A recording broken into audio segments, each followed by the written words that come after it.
Hi guys, mamimitas tayo ng blackberries.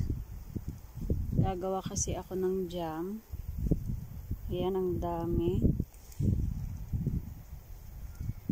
So, ayun ang lalaki pero hindi ko alam kung makukuha ko kasi matinik.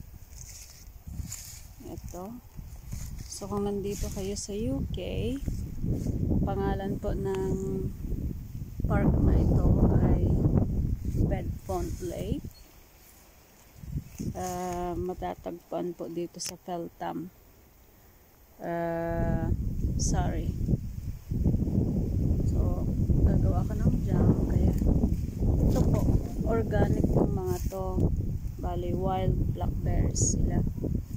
So, pupunta ka dito, mamimitas ka, then sukal na lang bibilhin mo. Yun na, may blackberries jam ka na. Tsaka pag yung maganda ang luto niya, nagtatagal po yan ng taon. Nagluto ako last year, hanggang ngayon meron pa, ganun pa rin yung lasa, ganun pa rin yung texture kahit matagal na. Pero kailangan ilagay nyo siya sa fridge kung pang matagalan. Pero kung kukonsumin nyo lang naman ng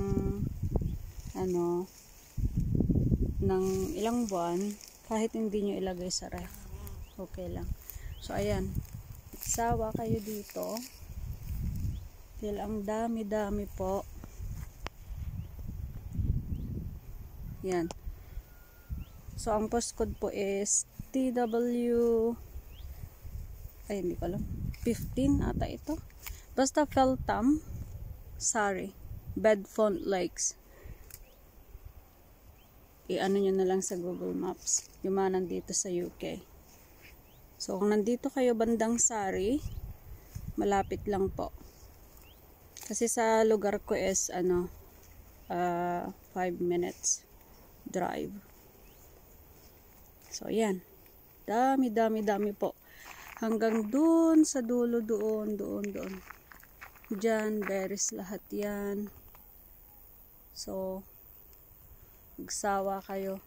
So, kung grupo kayo, magandang magbanding dito. Kasi doon po, may free parking din.